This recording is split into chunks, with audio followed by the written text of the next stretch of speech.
فإن أصدق الحديث كتاب الله وخير الهدى هدى محمد صلى الله عليه وعلى آله وسلم وشر الأمور محدثاتها وكل محدثة بدعة وكل بدعة ضلالة وكل ضلالة في النار.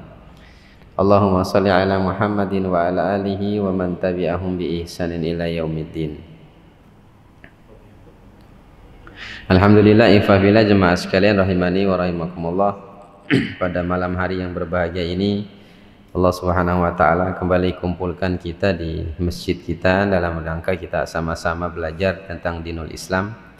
Kita masih melanjutkan ya tentang pembahasan kitab Sahih Fiqhus Sunnah wa Adillatihi wa Tawdihu Madzahibil A'immah.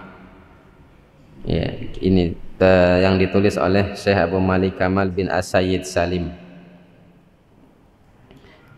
Sekarang kita masuk pembahasan yang baru ya, setelah pembahasan-pembahasan yang sudah-sudah, dan ini kita masuk ke jilid ketiga kitab ini. Enggak terasa sudah jilid ketiga ya, sudah berapa tahun itu kita bahas gitu ya. Bahkan dulu pas awal kita bahas kitab ini ana belum pakai kacamata ya. Sekarang sudah harus pakai kacamata bacanya saking lamanya kita belajar. Saya pikir karena ininya yang kurang terang, tak tahu umur yang sudah bertambah. Allahu Akbar.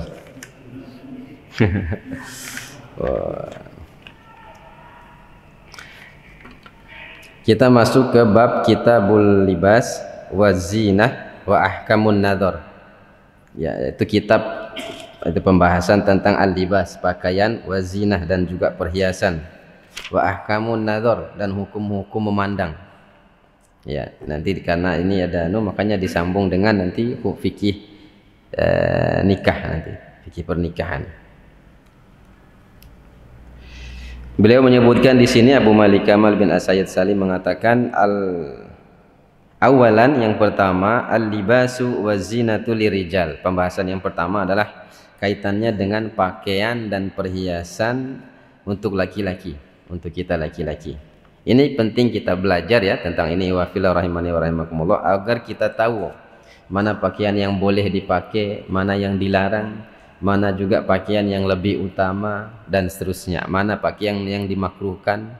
Itu semua ada dalam ajaran agama kita. Makanya perlu kita belajar tentang masalah ini. Bahkan warna-warna pun tidak semua warna itu dibolehkan. Ada yang dilarang, ada juga yang diperselisihkan dan seterusnya. Yang pertama yang dibahas di sini adalah yang disebutkan adalah wujubu satrul aurah, wajibnya menutup aurat ya, wajibnya menutup aurat. Yang pertama yang dibahas adalah tentang aurat. Aurat ini ada pembahasan sisi bahasa dan sisi istilah. Yang pertama sisi pembahasan, apa sisi bahasa ya, pengertian secara bahasa aurat di sini maksudnya adalah kullu khalalin yatakhawwafu minhu min thagharin aw harbin. Itu istilah aurat secara bahasa Arab ya. Yaitu artinya adalah setiap celah. Aurat itu artinya setiap celah yang celah itu dikhawatirkan akan disusupi atau diperangi. Nah, secara bahasanya seperti itu aurat. Jadi setiap celah, ada sela-sela kecil itu, yang sela-sela itu dikhawatirkan untuk dimasuki, disusupi atau diperangi ya. Ini secara bahasa itu aurat seperti itu. Wal auratu mumkinun lisatur. Oleh karena itu istilah aurat ini secara bahasa itu sesuatu yang harus ditutup ya kan. Tidak mau kan kita kan diperangi kemudian disusupi kan, kita tidak mau. Makanya istilah aurat itu ya harus ditutupi. Wal auratur rijal wal mar'atu sawatuhuma. Adapun aurat laki-laki dan perempuan secara bahasa itu adalah kemaluan ya, kemaluan. Ini secara bahasa. Kemudian secara istilah aurat adalah kullu ma haramallahu ta'ala kasyafahu amamu man la yahillun nadhar ilaihi. Aurat secara istilah adalah sesuatu yang diharamkan oleh Allah Subhanahu wa taala terbuka. Sesuatu yang diharamkan oleh Allah Subhanahu wa taala untuk terbuka di hadapan orang-orang yang tidak halal untuk melihatnya. Nah, itu namanya aurat. Jadi apa saja yang ada dalam tubuh kita nih, pada diri kita ini, secara istilah ya. Aurat itu artinya sesuatu yang tidak boleh dilihat oleh orang yang tidak halal untuk melihat itu. Itu namanya aurat secara istilah. Yang Allah Subhanahu wa taala larang, itu ada ketentuan Allah Subhanahu wa taala sendiri. Oleh karena itu syariat kita ini mewajibkan kita untuk menutup aurat itu. Ya, syariat kita ini mewajibkan kita untuk menutup aurat. Wa qad aujaba syar'i hifdzul aurat wa satruha amman la yahillu lahun nadhar ilaiha. Oleh karena itu syariat kita ini mewajibkan kita untuk menutup aurat pada hal-hal yang tidak boleh dilihat oleh orang lain.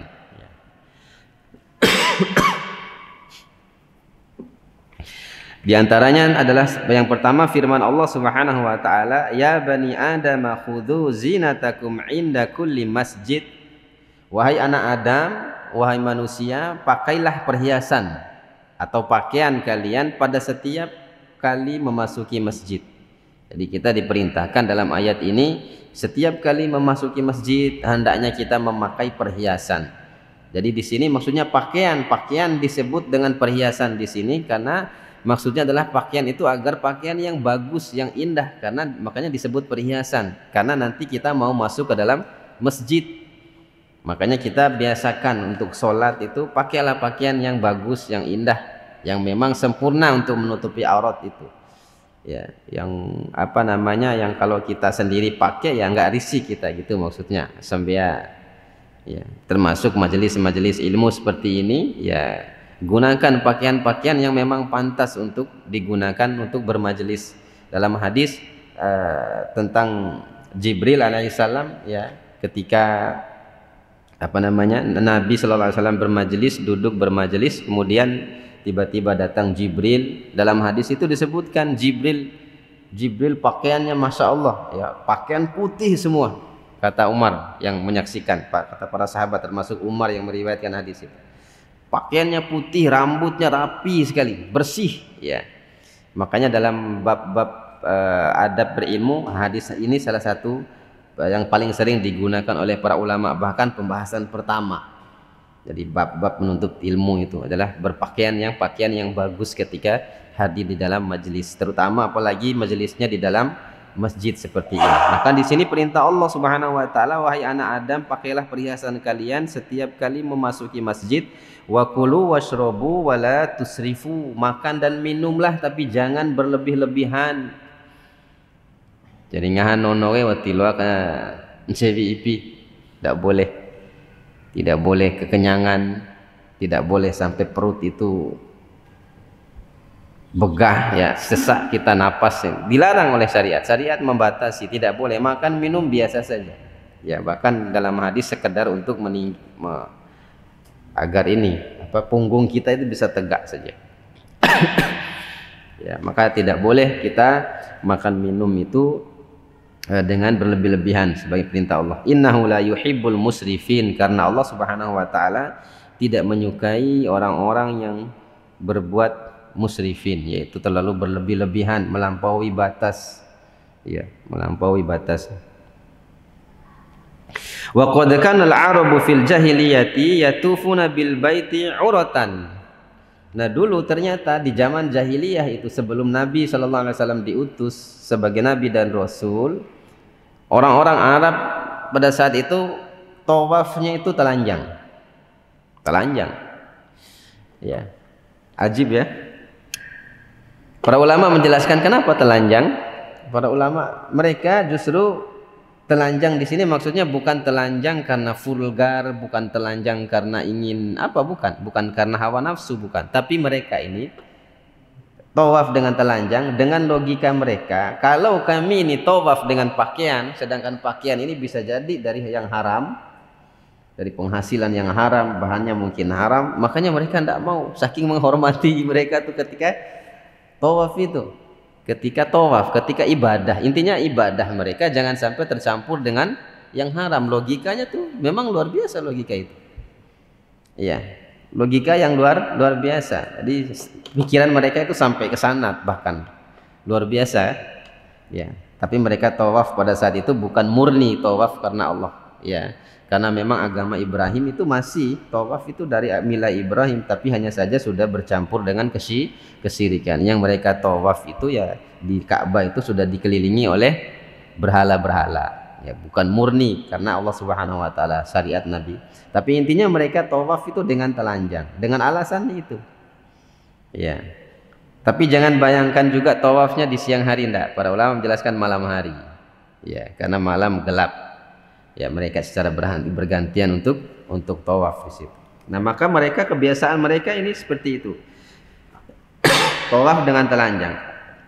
Hatta ba'athallahu Muhammadan, sampai Allah Subhanahu wa taala mengutus Rasulullah, wa nazalat hadhil ayah, kemudian turun ayat tadi yang kita baca tadi. Ya, turun ayat yang kita baca tadi. Wa adzinal muadzin Rasulullah sallallahu alaihi wasallam, maka Nabi mengutus, ya, ketika turun ayat ini Nabi utus seorang yang mengumumkan di tengah kaum musyrikin yang sedang tawaf pada saat itu, yaitu dengan sabda Nabi, alla yatufu bil baiti uryanan, agar kalian semua itu tidak boleh, jangan sampai tawaf di Ka'bah itu secara telanjang, ya, secara telanjang. Ya, ini diantara ayat yang menunjukkan bagaimana perhatian dinul Islam ini, perhatian agama kita tentang masalah pakaian, kaitannya dengan menutup aurat. Kemudian yang kedua, ayat yang kedua,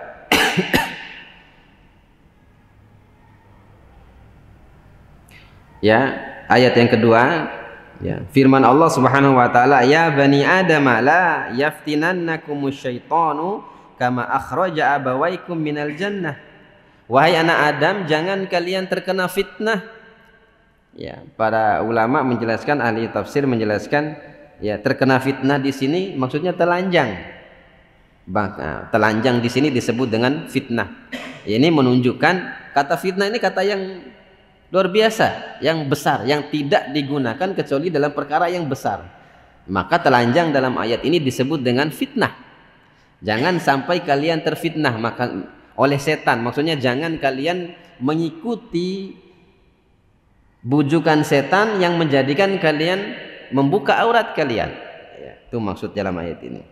Kama akhraja abawaikum minal jannah, sebagaimana dia mengeluarkan kedua orang tua kalian dari surga. Adam dan Hawa, ya, dikeluarkan dari surga.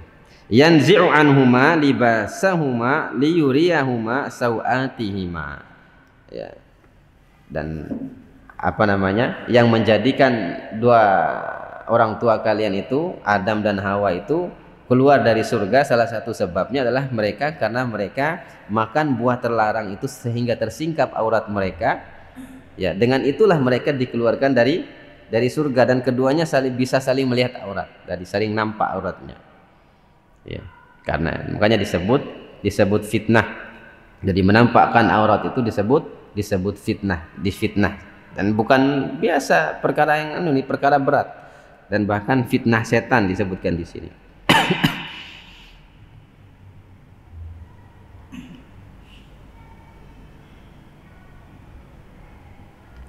Nah, kemudian yang ketiga, bahkan para ulama menjelaskan, Imam Abu Malik Kamal bin As-Sayyid Salim mengatakan dalam pentingnya kita memakai pakaian di sini yang menutup aurat dan seterusnya adalah, ya, bahkan Allah Subhanahu wa taala sendiri menyamakan, saking tinggi kedudukan pakaian itu, Allah Subhanahu wa taala sendiri memasukkan orang yang bisa menjaga pakaiannya menutup aurat itu dengan istilah takwa.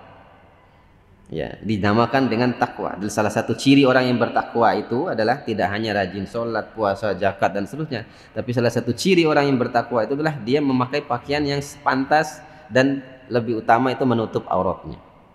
Jadi orang-orang seperti ini disebut orang-orang bertakwa. Allah Subhanahu wa taala berfirman, ya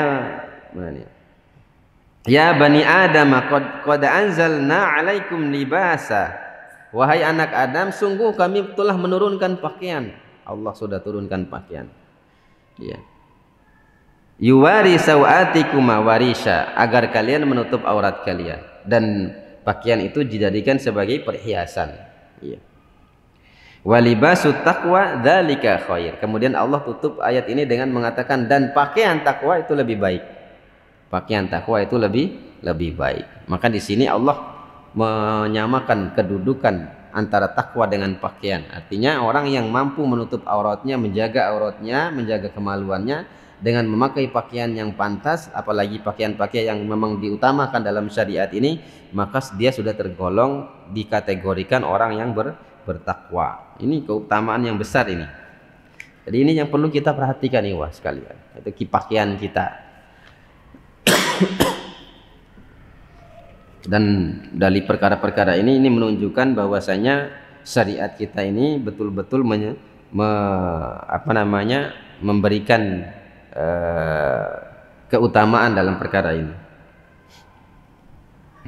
Dalam sebuah hadis ya disebutkan dari Nahas bin Hakim dari abihi, dari bapaknya, dari jaddihi, dari kakeknya, ya, qultu, dia mengatakan, ya Rasulullah, dia bertanya kepada Nabi ini, ya Rasulullah, auratina ma na'ti minha wa ma nadhara. Ya Rasulullah, aurat kami mana yang boleh dilihat dan mana yang tidak boleh dilihat, mana yang boleh nampak, mana yang tidak boleh nampak. Kata sahabat ini, qala ifadu auratika illa man min zaujika.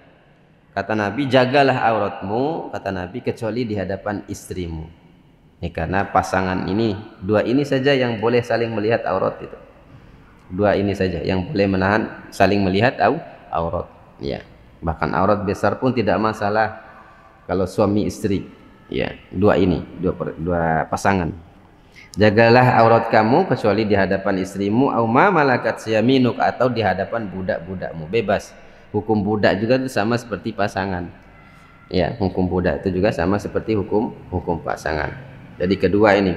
Kemudian sahabat ini bertanya lagi, qultu ya Rasulullah, farrajulu yakunu ma'arrajul. Ya Rasulullah, kadang-kadang laki-laki, ya bukan kadang-kadang ya, laki-laki itu bergaul dengan laki-laki. Batasannya apa?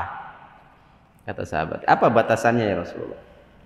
Kemudian Rasulullah mengatakan, ini istata'ta an la yaraha ahadun faf'al.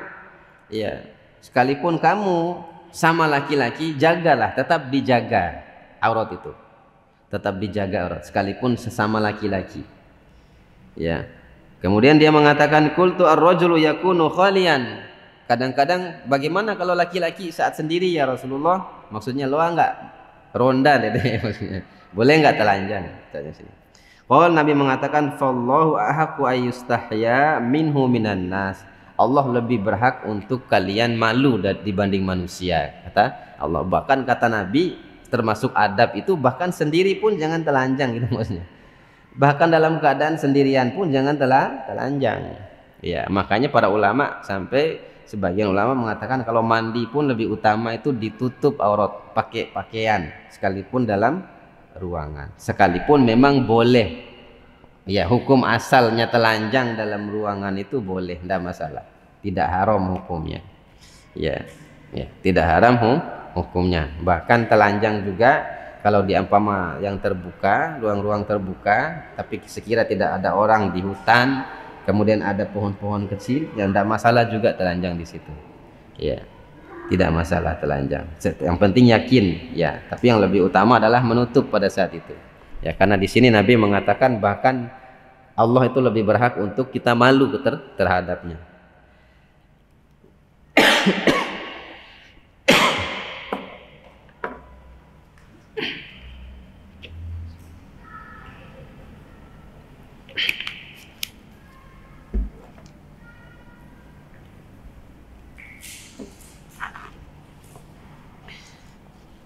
Kemudian hadis selanjutnya dari Abu Sa'id, dari Abi Sa'id Al-Khudri radhiyallahu taala anhu, qala, dia mengatakan Rasulullah SAW bersabda, la yanzuru rajuli ila aurati ar-rajulu, ya, ila aurati rajuli. Tidak boleh laki-laki melihat aurat laki-laki. Kita sama-sama laki-laki saja tidak boleh. Ya, sama-sama laki-laki pun tidak boleh lihat aurat laki-laki, tidak boleh. Nabi melarang. Begitu juga walal mar'atu ila auratil mar'ati. Begitu juga perempuan tidak boleh lihat aurat perempuan. Makanya kalau mandi jenazah, bukan karena mandi jenazah orang itu sudah mati terus kita bebas mandikan telanjang bulat begitu, enggak. Tetap dijaga auratnya. Bahkan orang yang mandi pun tidak boleh lihat sama sekali. Sama sekali. Itu cara mandikan jenazah itu. Ya, kalau sudah kira-kira sudah diangkat jenazahnya, kemudian pakaiannya itu siapkan dulu kain di atasnya menutupi. Jadi ada dua orang yang pegang kiri kanan itu. Baru ditarik pakaian yang di dalam itu. Nah, pakaian ini nanti untuk menutupi saat mandi nanti, yang bersih itu, kain yang bersih. Itu cara mandi itu. Iya, bahkan tidak boleh kita pegang kemaluannya, tidak boleh. Pegang saja tidak boleh. Ya, kecuali duburnya pada saat kita istinja itu. Tidak boleh pegang kemaluan sama sekali. Siram-siram aja dimasukin begitu saja. Bahkan yang ditutup itu adalah dari pusar sampai lutut.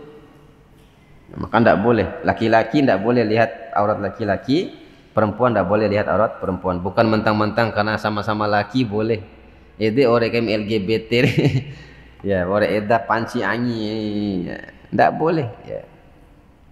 Itu penyakit itu bisa muncul tuh karena itu auto edar. Ya, sama-sama aurat laki-laki, perempuan lebih itu juga, tidak boleh. Dilarang oleh Nabi Sallallahu Alaihi Wasallam. Wala yufdur rajuli ila rajuli fi thawbil wahid, tidak boleh laki-laki juga sama-sama laki-laki dan juga walal mar'atu ilal mar'ati fi thawbin wahid, tidak boleh pakai pakaian yang satu, tidur dalam satu selimut tidak boleh.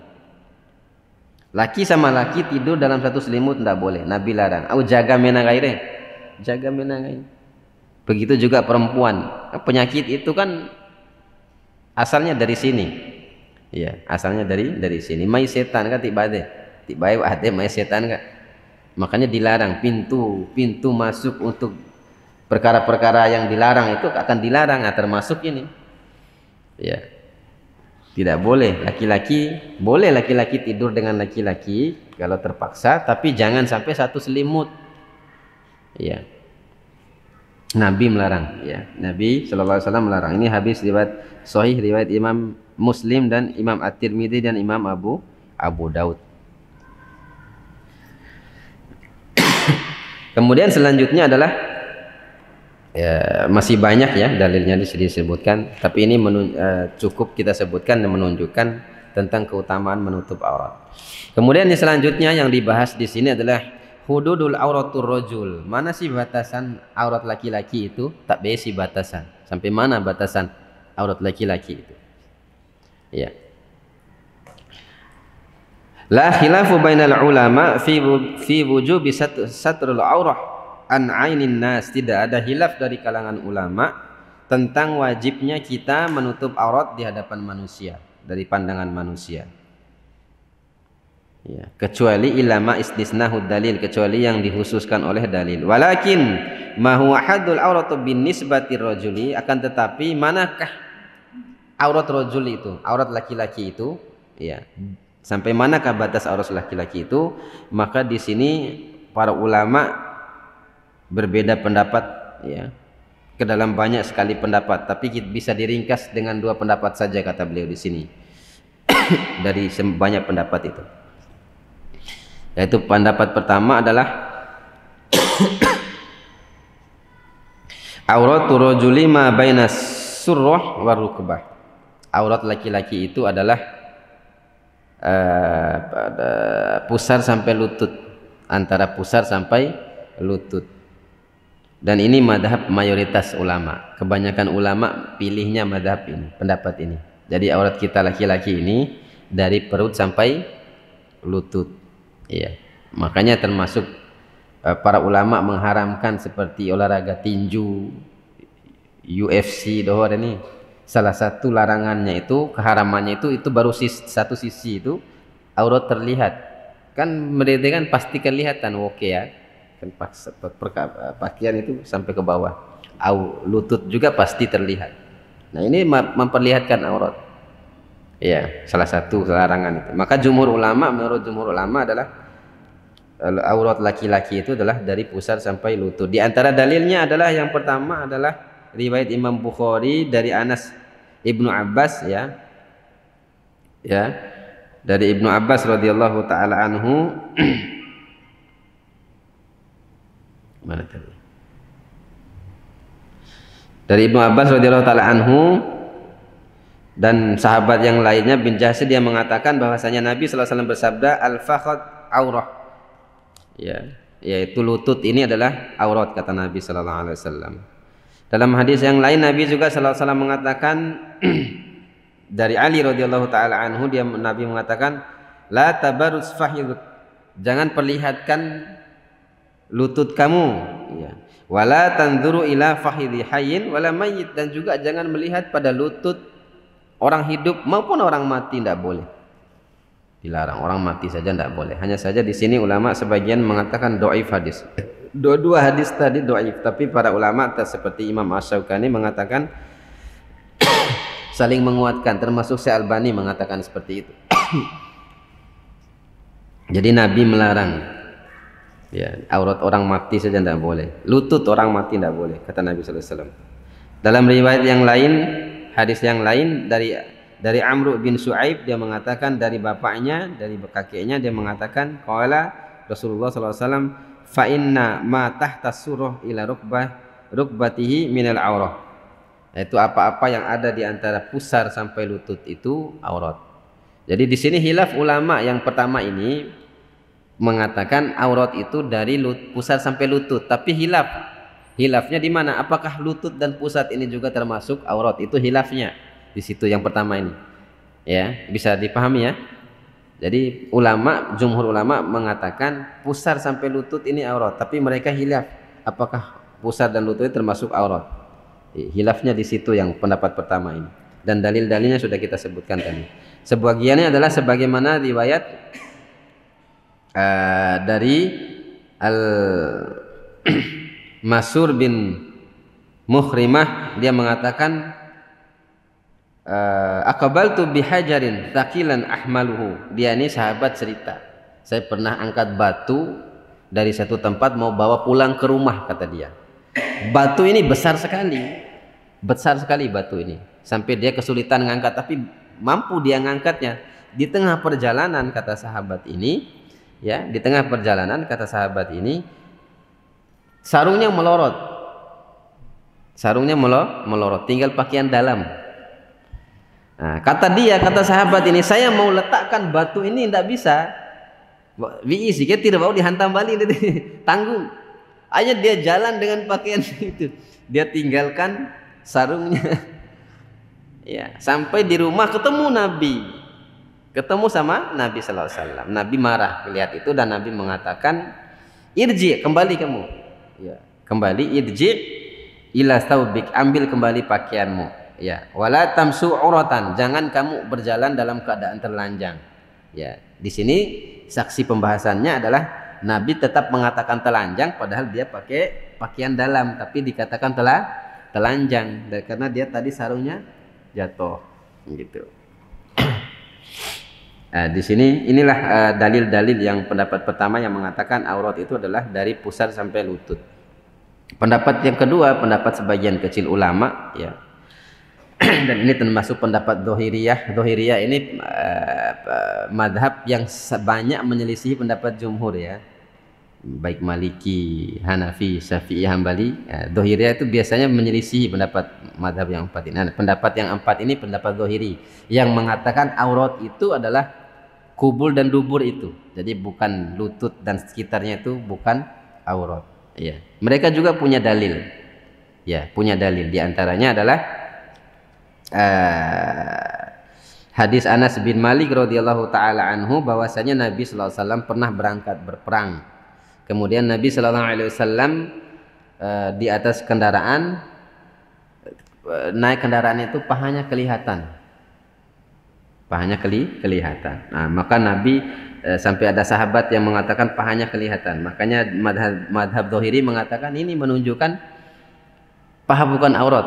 Kenapa? Karena Nabi tidak menutup paha. Tapi dijawab oleh jumhur ulama, karena namanya naik kendaraan ya tersingkap Ya, ini bukan disengaja. Takwilnya seperti itu, harus ditakwil karena apa? Nabi sendiri melarang orang lain untuk melihat paha kan? Nah, berarti hadis ini bukan terlihat begitu saja, bukan sengaja begitu maksudnya, tapi karena tersingkap angin dan seterusnya. Jawaban jumhur ulama. Kemudian hadis yang lain, hadis yang kedua yaitu hadis Aisyah radhiyallahu taala anha, bahwasanya Aisyah mengatakan bahwasanya Nabi sallallahu alaihi wasallam kana jalisan kashifan an fahidihi. Nabi sallallahu alaihi wasallam pernah duduk dengan saya, kata Aisyah, dan pahanya kelihatan. Duduk pada saat itu pahanya kelihatan, kata Aisyah. Fasta'adzana Abu Bakar. Kemudian datang Abu Bakar minta izin untuk masuk duduk bersama Aisyah dan Rasulullah. Nabi izinkan, kata Aisyah, sedangkan pahanya tetap terbuka. Abu Bakar datang, pahanya tetap terbuka. Kemudian datang lagi Umar, minta izin masuk. Diizinkan oleh Nabi. Nabi tetap duduk dalam keadaan paha terbuka, kata Aisyah. Kemudian tsumma ista'dzana Utsman. Kemudian Utsman minta izin untuk masuk. Datang lagi Utsman. Sudah 3 orang ya. Abu Bakar, Umar, datang Utsman lagi 3 orang. Kalau 2 orang tadi Nabi tidak menutup pahanya. Tapi pas datang Utsman, Nabi fajalasa Rasulullah sallallahu alaihi wasallam wa sawwa thiyabuhu. Kemudian Nabi menurunkan pakaiannya agar menutup ke paha-pahanya itu. Ya, ditutuplah oleh Nabi pahanya. Wa qala, maka Nabi mengatakan, alla astahyi min rajulin tastahyi minhul malaikah. Ya, saya malu kepada orang yang malaikat pun malu kepada dia. Allahu akbar. Sahabat Utsman bin Affan itu sahabat yang paling pemalu orangnya. Bahkan malaikat pun malu kepada Utsman, saking pemalunya Utsman. Makanya Nabi mengatakan, ketika Utsman datang, Nabi mengatakan, saya malu kepada orang yang malaikat pun malu kepada dia. Makanya Nabi menurunkan pakaiannya, menutup pahanya kembali. Ya. Nah ini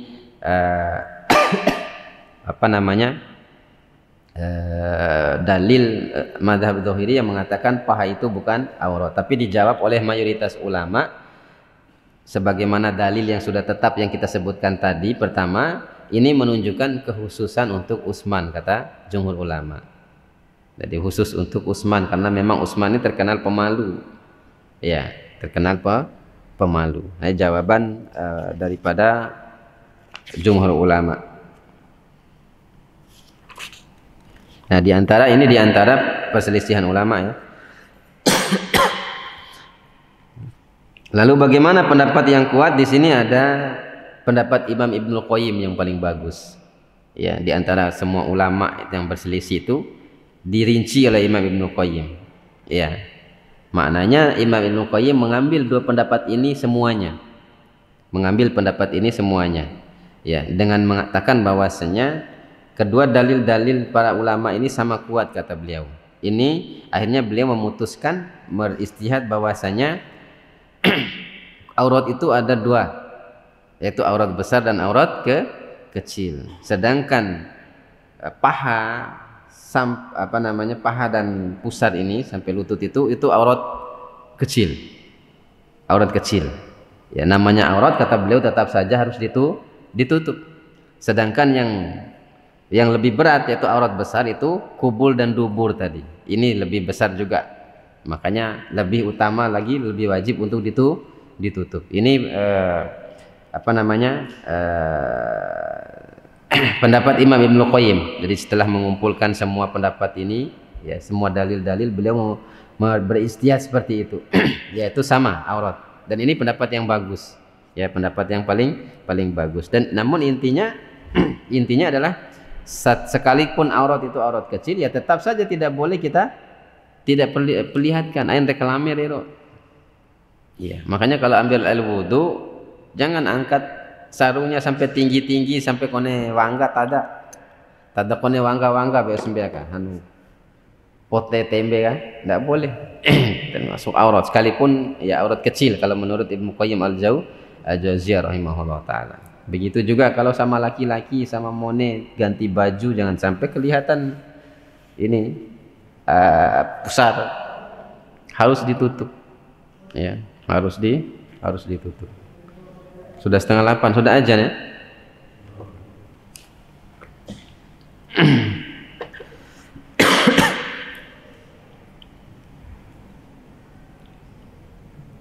Ya, mungkin di sini saja kita bahasnya ya, sampai pembahasan karena sudah mau isya ini.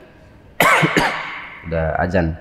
Nanti pada pertemuan yang selanjutnya adalah ma yubahu wa yastahibu minal libasi lirijal. Apa pakaian yang boleh dan pakaian yang utama untuk laki-laki, dan juga termasuk apa pakaian yang diharamkan. Nanti ada kita pembahasan insyaallah pada pertemuan yang selanjutnya. Mudah-mudahan Allah berikan kemudahan, terutama ana yang menyampaikan ini, dan kita semua bisa hadir untuk sama-sama kita menyimak kajian kita. Demikian, ada salah-salah kata ana mohon maaf. Kita tutup dengan majelis kita dengan kafaratul majelis. Subhanakallahumma wa bihamdika asyhadu an la ilaha illa anta astaghfiruka wa atubu ilaik. Assalamualaikum warahmatullahi wabarakatuh.